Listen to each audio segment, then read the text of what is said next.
दोस्तों, राजस्थान के बूंदी जिले से एक और धोखाधड़ी का मामला सामने आया है, जहां एक नई नवेली दुल्हन है वह परिवार के सभी लोगों को जहर देकर के और वहां से गहने और नगदी है वो लेकर के फरार हो जाती है।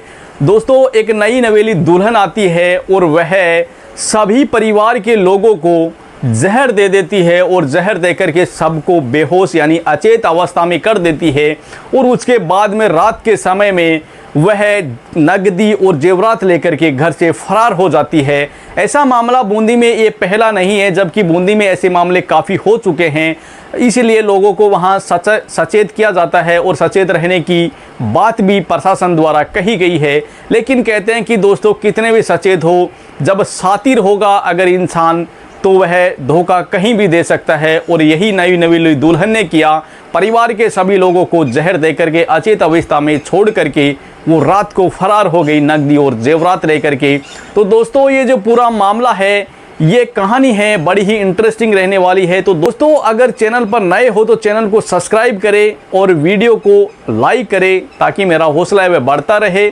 तो दोस्तों, ये जो कहानी है यह बूंदी ज़िले की है। राजस्थान का जो बूंदी ज़िला है वहाँ की एक कहानी है और वहाँ का एक गांव है धारड़ी गांव, वहाँ की एक कहानी है। वहाँ पर एक परिवार रहता है और वह नई नवेली दुल्हन लेकर के आते हैं भीमगंज से, और वहाँ से दुल्हन को शादी करके के यानी नाता प्रथा के तहत शादी करके लाते हैं।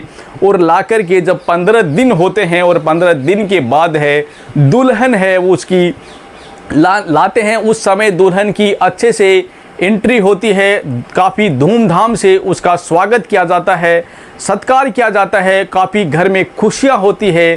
क्योंकि दोस्तों, आपको पता है कि नई नवेली दुल्हन जब घर में आएगी तो काफ़ी खुशियां होगी घर में, परिवार में, समाज में लोगों को खुशी होगी कि भाई घर के अंदर एक बहू आ गई है। और लोग काफ़ी खुशियों से झूम उठते हैं और उनका स्वागत सत्कार है वह भी अच्छे से किया जाता है। लेकिन कहते हैं ना कि दोस्तों, वही बहू अगर कुछ ऐसा कर जाए जिससे कि पूरा परिवार है वह सदमे में चला जाए तो वह हैरान कर देने वाली घटना होती है। 15 दिन दुल्हन को लाए हुए हो जाते हैं और लाने के बाद में दुल्हन 15 दिन तो अच्छे से रहती है और उसके बाद में वह पूरे परिवार को, पूरे घर को समझ जाती है और पूरे घर में पता चल जाता है कि कहाँ क्या चीज़ रखी हुई है। अब दुल्हन है वह उन चीज़ों पर निगरानी करती है कि कैसे भी करके उनको कहाँ से उड़ाया जा सके, क्योंकि उनका तो मकसद एक ही था कि यहाँ से सब कुछ लूट लाट करके यहाँ से जाना है, क्योंकि उनकी मनसा यही थी। इसलिए वह उन चीज़ों को ध्यान से देती है कि कहाँ क्या रखा हुआ है और वह पूरे घर को समझ जाती है 15 दिन के अंदर। उसके बाद 15 दिन बाद में वह ऐसा खेल खेलती है जिसे देख करके हर एक इंसान हैरान रह जाता है, हर एक इंसान के पैरों के नीचे से ज़मीन खिसक जाती है, सब लोग हैरान रह जाते हैं। वह रात के समय के अंदर जहर देती है, यानी कि खाने के अंदर जहर मिला देती है। अब पूरे परिवार के लोग हैं वह अचेत अवस्था में रात को सो जाते हैं, किसी को पता भी नहीं रहता कि क्या हुआ। और उसके बाद है महिला है वह पूरा सामान लेकर के, गहने जग और जो नगदी लोग पैसे थे वो लेकर के एक बाइक पर सवार होकर के वहाँ से फरार हो जाती है। लेकिन अगली सुबह जब होती है तो परिवार के लोग उठते नहीं हैं, तो पड़ोसी हैं वो तुरंत पुलिस को खबर करते हैं और खबर करके पुलिस वालों को सूचना देते हैं। तुरंत पुलिस वहां आ जाती है, मौके पर आकर के वहां घर पर देखती है तो सबके सब लोग अचेत अवस्था में पड़े हुए थे। सबको एम्बुलेंस बुला करके प्रशासन है वह हॉस्पिटल के में भेजती है और वहां पर उनका इलाज शुरू होता है। लेकिन सबके सब लोग कहते हैं ना कि खैरियत ये है कि बच जाते हैं और सबकी तबीयत में सुधार आ जाता है। उसके बाद में पुलिस है वह उन लोगों से पूछती है कि पूरा मामला क्या था, क्या हुआ आपके साथ और किस तरह से आप अचेत अवस्था में पड़े हुए थे।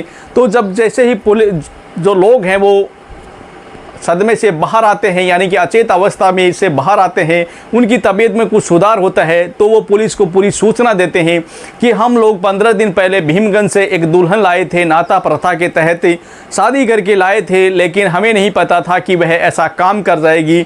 उसने हमें रात को क्या दिया खाने में हमें नहीं पता है, और हम जैसे ही खाना खाए उसके बाद हम अचेत अवस्था में चले गए, हमें नहीं पता कि क्या हुआ।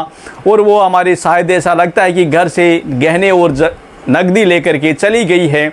अब पुलिस है पूरी मामले की जांच करती है, एफआईआर दर्ज कर ली जाती है और उसके बाद पूरी मामले की जांच करती है पुलिस। पहले तो यह जांच करती है कि महिला अकेले ऐसा काम कर रही है या फिर इसका कोई गैंग के साथ संबंध है, वह पूरी छानबीन करती है और उसे पता भी चलता है कि महिला को रील बनाने का बड़ा शौक था।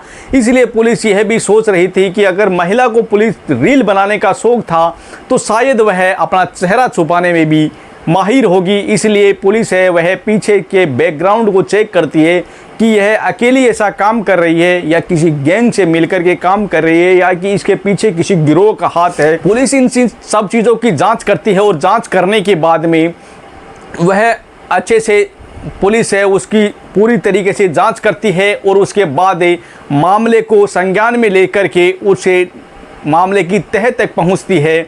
लेकिन कहते हैं कि दोस्तों ऐसी लुटेरी दुल्हनों की जो छानबीन है पुलिस जारी रखती है, लेकिन ऐसी लुटेरी दुल्हन मिलती नहीं है दोस्तों। कहते हैं ना कि मिलती है लेकिन बहुत समय बाद में। पुलिस पूरी छानबीन कर रही थी लेकिन वो कहीं नहीं मिली। लेकिन पुलिस की जो जांच है वो जारी है, जैसे ही वो मिलेगी उनके साथ में जो होगा वो परिवार के साथ न्याय ज़रूर होगा। इसलिए दोस्तों ये कहानी आपको कैसी लगी कमेंट बॉक्स में ज़रूर बताना और चैनल पर अगर नए हो तो चैनल को सब्सक्राइब करें। दोस्तों ये जो कहानी सुनाने का मकसद है ये किसी के दिल को ठेस पहुंचाना या किसी को परेशान करना नहीं है, जबकि समाज में जागरूकता लाना है। क्योंकि ऐसे ऐसे लोग हैं वो आ जाते हैं परिवार के अंदर, हमें पता तक नहीं चलता है कि ऐसे लोग हमारे साथ ऐसा भी कर जाते हैं, जैसे कि अभी बूंदी शहर के अंदर हुआ। लेकिन कहते हैं पुलिस प्रशासन ने पूरे बूंदी शहर के अंदर जिस गांव के अंदर ये घटना हुई उनको सबको सचेत किया कि आप लोग सतर्क रहे, क्योंकि ऐसे जो घटनाएं हो रही है वो किसी के साथ में भी हो सकती है। इसलिए इन घटनाओं से सचेत रहे और जागरूक रहे ताकि ये किसी के साथ आगे ऐसी घटनाएं ना हो। इसलिए दोस्तों सचेत रहे और सजग रहे ताकि किसी के साथ ऐसी घटना न हो।